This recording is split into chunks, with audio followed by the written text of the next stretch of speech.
I hope you can all hear me okay. Now, if you've got a Bible with you, you might want to turn to Isaiah chapter 51. And if you can also have a marker in Jeremiah chapter 29, you might find that useful as well. And while you're finding those, I'll just say that up until a few weeks ago, I've been spending my quiet time studying the book of Isaiah. And this morning I want to read a few sections from Isaiah chapters 51 and 52 and to share a few of the things that I've learned. But before we begin reading, I do need to spend a short while explaining a little bit about the situation that Isaiah was writing into. Now, these two chapters contain a message of encouragement to God's people who at that time were living in Babylon in exile. And if we're to understand the message, we need to know why God's people were in exile and something of the circumstances they were facing. So let's start at the beginning, quite literally, in fact, when God made mankind in his image. Have you ever thought about what that means? Well, let's begin with image. Whenever you look at a photograph of a loved one, that's an image. It's not the real person, but it does show something of what they are like. So when God made man in his image, it means that he made us to show something of what he's like. And since God is love, he made people to receive his love and share it with others.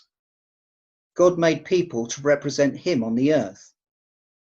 Now, I'm grateful to Les Wilden, who a couple of weeks ago explained from Genesis chapter 3 why the divine image is no longer seen perfectly in any of us. When our first ancestors rebelled, the image of God in man became completely distorted.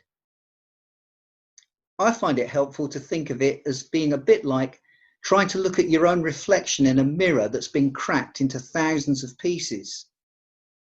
You can see something of the reflection, such as in acts of kindness and compassion, or bravery, particularly if it involves risking your life to save another. But the image as a whole has been ruined. But God's purposes for mankind have not changed. And part of his rescue plan for the human race was to have a people who would represent him on the earth. And God chose the descendants of Abraham, Isaac, and Jacob, later known as Israel, for that purpose. So part of God's plan of salvation was to make himself known to the world through the people of Israel. And so I'm sure you know, God led them out of Egypt and gave them the law to establish them as a godly nation. And he placed them in the land of Israel, which just happens to lay right in the middle of three very large continents. So that when merchants and travelers passed through on the trade routes that linked them, they would see a people who reflected God's holy character and bring news of them to wherever they traveled. So what did God want them to see? Well, firstly, what it means to truly worship God. To see a people who had a genuine heartfelt love for the one true God, a people who worshipped him with sincerity and reverence. And this worship for God was not merely something restricted to a few hours on special days. It was to be evident in their everyday lives, beginning in their families. Israel was intended to be a society based on stable family life in which marriage between one man and one woman was the respected norm. Children would grow up in a secure family home, giving honour to both their parents. And this love and kindness learned in the family home would extend beyond it and be evident in wider society. Israel was therefore to be a society characterised by practical compassion that took care of its most vulnerable people, the poor and the needy, the widow and the orphan, the elderly and the infirm. It was to be an honest society. In the marketplace, merchants selling their goods would use exact weights and measures. Land boundaries would not be dishonestly moved, and workers could expect a fair wage for an honest day's work. People would neither steal nor swear falsely. It was to be a respectful society in which people did not gossip, slander, or harbour hatred in their heart towards another. People from foreign lands living among them were to be treated with the same consideration and dignity as everybody else. There was to be no vengeance, and matters involving personal injuries suffered would be resolved by the state, and they had to ensure that any punishment fitted the crime. So Israel was intended to be a nation that could be summed up in a sentence: you shall love the Lord your God with all your heart, mind, and strength, and love your neighbour as yourself. Now, such a society would stand out in marked contrast to the nations surrounding them. So Israel was strictly forbidden to become like those other nations. But all this would require their willing obedience. Now, as you read through the history of Israel in the Bible, you see that there were times when they did aspire to fulfill that responsibility, while at others they did not. And by the time we get to its history as described in the final chapters of the second book of Kings, Israel, which by that time had been reduced to the smaller kingdom of Judah, had reached a point where they were in danger of completely losing their identity as the people of God. And God was not going to allow that to happen. So he raised up the Babylonians as an instrument of his discipline to defeat his people in battle and take them into exile. Now, it's important that we understand that God's purpose was not to destroy, but to discipline. However, many of Judah's religious leaders would not accept that the exile was an expression of God's discipline. And they were telling the people to be uncooperative and rebellious, and were making false prophecies about an early return to the land of Israel. So God inspired the prophet Jeremiah to write a letter, and we can read that letter in Jeremiah chapter 29. And I'll begin reading in verse 4.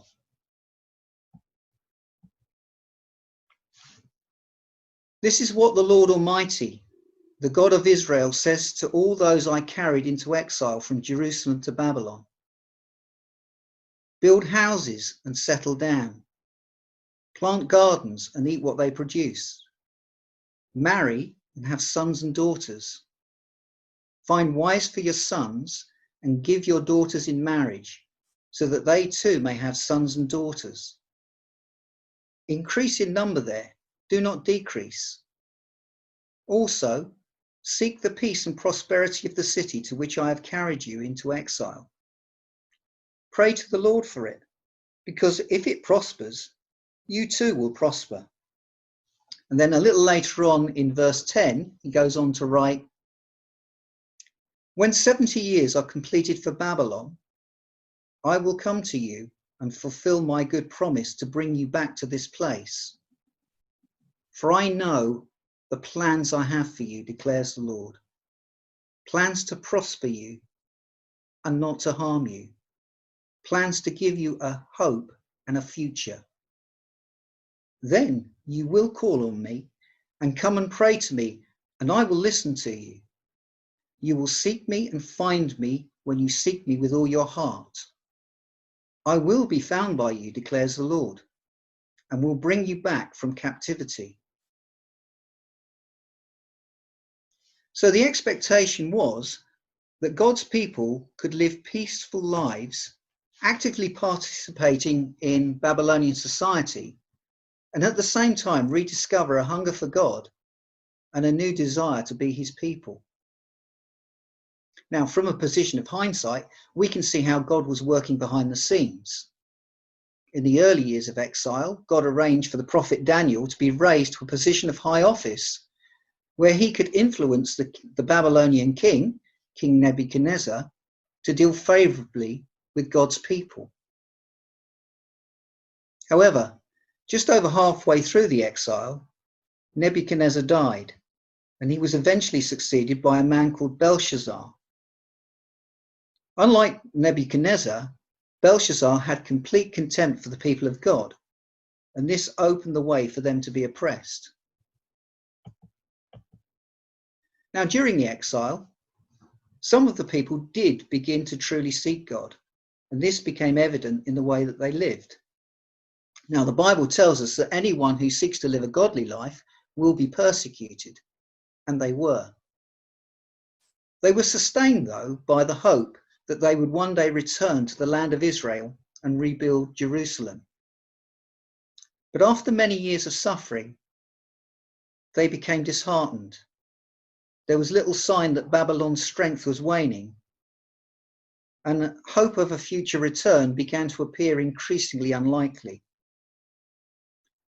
They were all too aware of their inability to free themselves and were beginning to feel that God had forgotten them and was not listening to their prayers. However, God had not only heard their prayers, he had answered them, even before they'd even been prayed. In fact, even before the people who prayed them had been born. Because 150 years earlier, God inspired the prophet Isaiah to write these words to them, and we have them in Isaiah chapter 51. And I'm going to begin just by reading verses 1 to 8. Listen to me, you who pursue righteousness and who seek the Lord. Look to the rock from which you were cut, and to the quarry from which you were hewn. Look to Abraham your father, and to Sarah who gave you birth. When I called him, he was only one man, and I blessed him and made him many. The Lord will surely comfort Zion, and will look with compassion on all her ruins. He will make her deserts like Eden, her wastelands like the garden of the Lord. Joy and gladness will be found in her, thanksgiving and the sound of singing. Listen to me, my people. Hear me, my nation. Instruction will go out from me. My justice will become a light to the nation. My righteousness draws near speedily. My salvation is on the way, and my arm will bring justice to the nations. The islands will look to me and wait in hope for my arm. Lift up your eyes to the heavens. Look at the earth beneath. The heavens will vanish like smoke. The earth will wear out like a garment, and its inhabitants die like flies. But my salvation will last forever. My righteousness will never fail. Hear me, you who know what is right, you people who have taken my instruction to heart. Do not fear the reproach of mere mortals, or be terrified by their insults. For the moth will eat them up like a garment. The worm will devour them like wool, but my righteousness will last forever, my salvation through all generations. Now, the first word that God says to them is listen. In fact, 4 times in that short section, they are exhorted to either listen or hear, because what God has to say to them is of utmost importance, so they must pay careful attention. And God's first message to them is to remind them of their identity as his people. Look to the rock from which you were cut, and the quarry from which you were hewn. He reminded them that they were the physical descendants of Abraham and Sarah. They were, to put it another way, the living descendants of a couple who could not have children, and therefore they were part of the fulfillment of God's promise. And just as Abraham and Sarah were not physically able within themselves to bring about the fulfillment of the promises that God had made to them, the same was true of those faithful exiles. They lacked any natural ability to overthrow Babylon and return home and rebuild Jerusalem. The question they needed to consider was, did they believe that God would do this for them? All God required was their faith and cooperation, that through them he would fulfill his promise to restore Jerusalem to a place of abundance, filled with songs of joy and gladness. And just as Abraham was a man of faith, they too, as God's people, must have that same faith. Now, one of the things that really stood out to me from these verses is that nothing is hidden from God. He knew what they thought and how they felt. He knew they were truly seeking him and had taken his instruction to heart. He also knew what caused them to be fearful. He knew their plight. He saw the injustice they suffered and the ridicule they endured. So he assured them that a time would come when the world would be ruled with justice.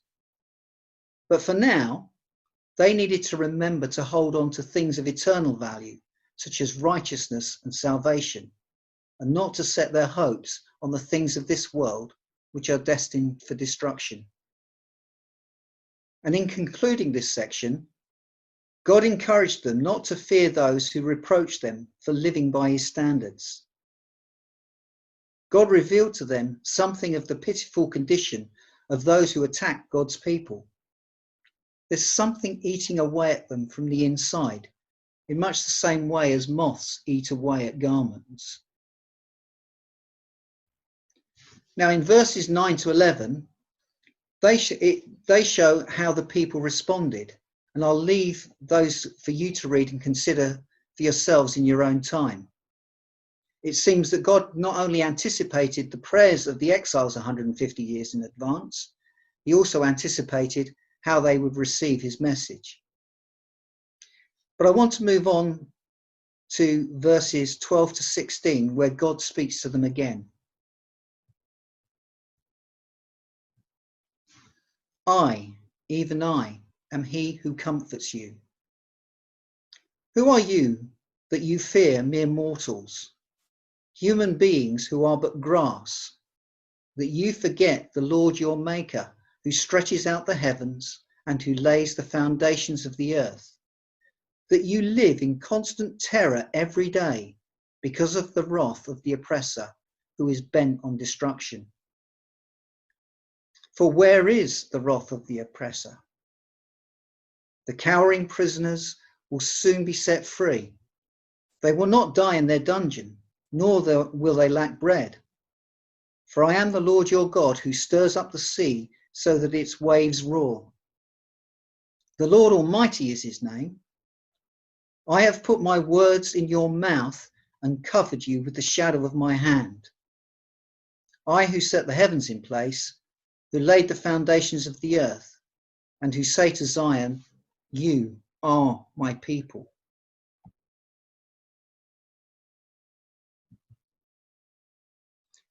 Now, twice in the space of 4 verses, God reminds them that he is their maker and creator.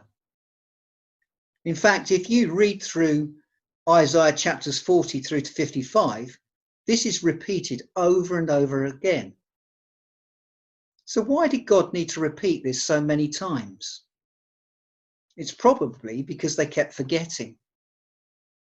Now, I'm not suggesting that they forgot this as a fact. What they appear to have forgotten is its relevance to their everyday lives. They appear to have forgotten how to draw strength from it to stand firm against the opposition they were facing. You see, knowing God is in control should have reassured them of his provision and protection. And what's abundantly clear from these chapters is that it's very important to God that his people know that he is the one who created and sustains the universe as a practical reality to face life's challenges. And if it was so important then, is it likely to be any less important now? I believe that the church in Britain today has pretty much forgotten God is our creator and maker. The early chapters of Genesis have been sidelined as a controversial issue, and yet so many fundamental truths of Christian belief and behaviour stem from them. And God has clearly said that he made human beings uniquely in his image, and that from one man he made every nation of men. So he has given us a very powerful message of how precious every person is to him. And it's a message that our society very much needs to hear today.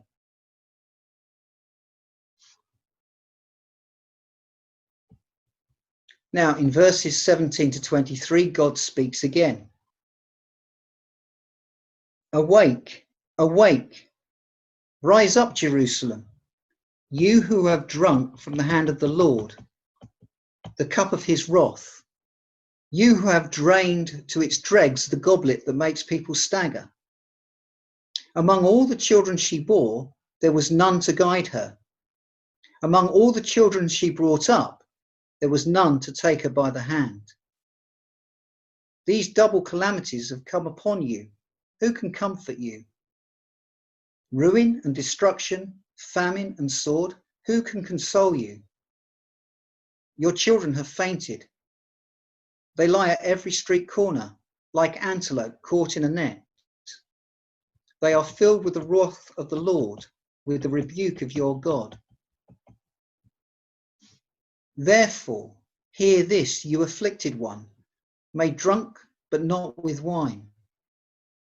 This is what your sovereign Lord says, your God who defends his people. See, I have taken out of your hand the cup that made you stagger. From that cup, the goblet of my wrath, you will never drink again. I will put it into the hands of your tormentors, who said to you, fall prostrate, that we may walk on you. And you made your back like the ground, like a street to be walked on. God now gets the people's attention by instructing them to wake up. In these verses, he gives them a sobering reminder that he does judge and punish sin. And God's judgment is portrayed as a cup full of wrath that causes all who drink from it to stagger. But the good news for God's people is that their time of suffering is at an end, and that they will drink of it no more. Instead, God will give that cup to their oppressors, the Babylonians. So why did God judge the Babylonians? After all, weren't they simply fulfilling a role as instruments of his discipline? What were they really like? Well, at that time, the Babylonians were, in military terms, the most powerful nation in the world. They had a vast empire. And having taken over many nations, they were able to exploit their riches. The Babylonians were therefore very wealthy, or at least those in the top layer of that society were. They were in terms of technology, they were very advanced. It was during that period that one of the great 7 wonders of the world were built, the so-called Hanging Gardens of Babylon. And the amazing thing about these gardens is that even with the technology of today, they would be difficult to replicate. So Babylon was a society that prided itself on strength and achievement. And this affected their behaviour and attitude. They're described in Isaiah 47 verse 8 as a wanton creature lounging in security. And that means they were overconfident in their own abilities and believed that they could live as they pleased and were answerable to no one. Yet, as a people, they weren't content. They were a people plagued by insecurity and fear. They filled their homes with lucky charms made of wood, silver, or gold believing that somehow that they could protect them from harm and ensure prosperity in the future. And they were afraid of the future, so they consulted astrologers who they believed could reveal it to them. For all their apparent mastery over the physical world, they knew that there was a spiritual world they didn't control, and yet they tried. See, they were heavily into sorcery or witchcraft, which involved casting spells in an attempt to manipulate events and circumstances, often from a motive of malice or revenge. They seem to view the spiritual realm as an impersonal force to be manipulated and controlled to their own advantage. And we need to be aware that this belief in an impersonal spiritual force is common today in our society, and it's often presented to us through the things that we read and watch for entertainment. The Babylonians didn't acknowledge that their strength and ability came from God. They believed that they were responsible for the expansion of their empire, not recognizing that it was God who had allowed them to take over other nations. They didn't acknowledge that with power comes responsibility. Believing that they were answerable to no one, they cruelly oppressed those that they conquered. And their brutal treatment of God's people went way beyond the discipline that God had intended. And in verse 23, it describes how they walked on the backs of God's people, meaning that they thoroughly humiliated and dehumanized them. So they would now drink from the cup of God's wrath. And just a few years later, the mighty Babylonian Empire fell to the Persians. Now, having told his people that their judgment is over and that he would deal with the Babylonians, God now instructed his people how they needed to respond in the next few verses. So I'm reading from Isaiah chapter 52, verses 1 to 6. Awake, awake, Zion. Clothe yourself with strength. Put on your garments of splendor, Jerusalem, the holy city. The uncircumcised and the defiled will not enter you again. Shake off your dust. Rise up. Sit enthroned, Jerusalem. Free yourself from the chains on your neck, daughter Zion, now a captive. For this is what the Lord says. You were sold for nothing, and without money you will be redeemed. For this is what the Lord says. At first my people went down to Egypt to live. Lately Assyria has oppressed them. And now, what do I have here? Declares the Lord. For my people have been taken away for nothing, and those who rule them mock, declares the Lord. And all day long my name is constantly blasphemed. Therefore my people will know my name. Therefore in that day they will know that it is I who foretold it. Yes, it is I.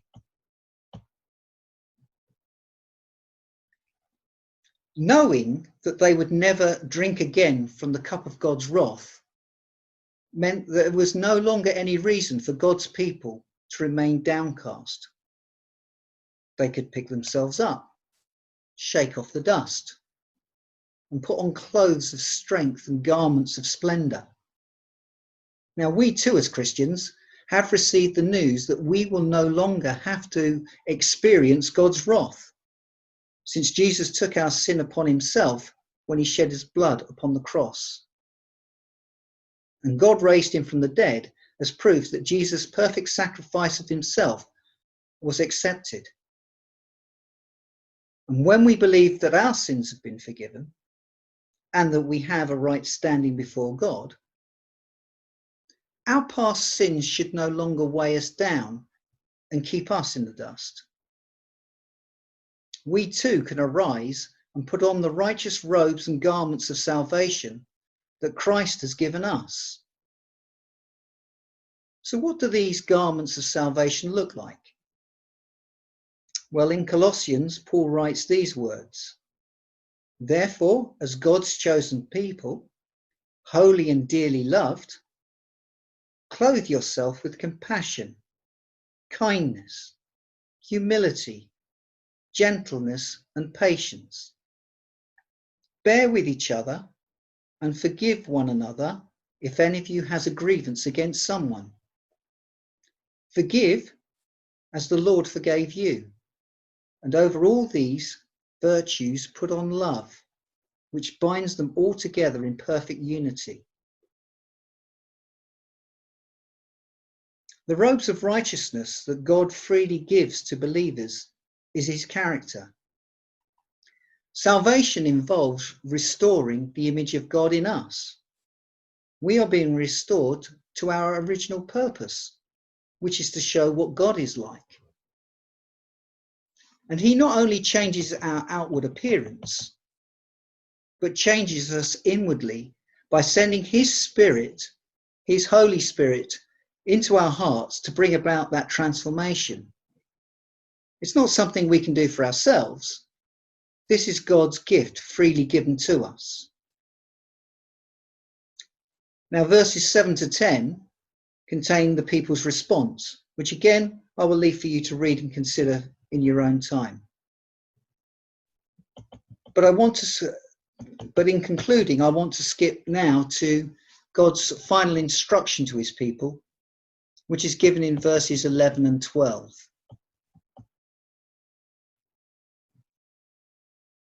Depart, depart, go out from there.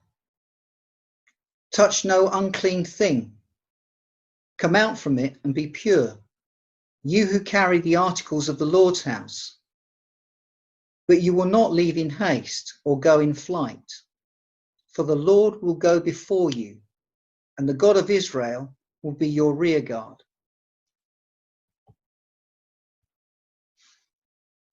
Their final instruction was to leave Babylon.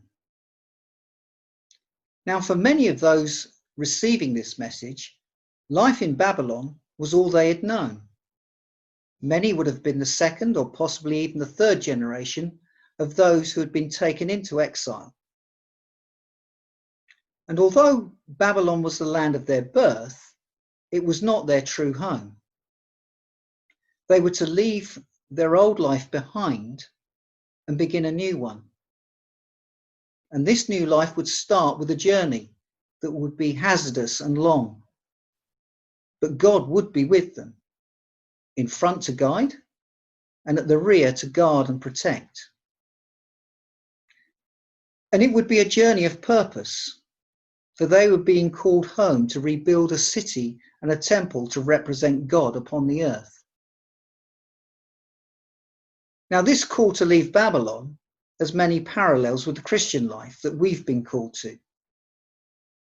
We've been called to leave behind the life of our first birth and be born again to a new life in which we walk with Christ, who leads and protects us on our journey. For this world is not our home. As the Apostle Peter wrote, we are strangers or sojourners in the world. Our true home is where Christ has gone to prepare a place for us in his Father's house. And just as the people were called to rebuild Jerusalem and the temple, we too are like living stones being built into a temple to represent God upon the earth.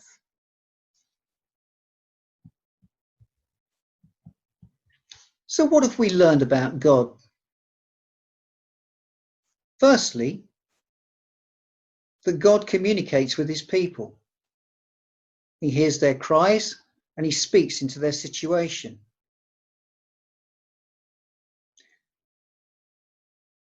We learned how precious each human being is in the eyes of God, since mankind was uniquely created in his image. And that God has a purpose for each and every one of us, and that is to show what he is like by receiving his love and sharing it with others.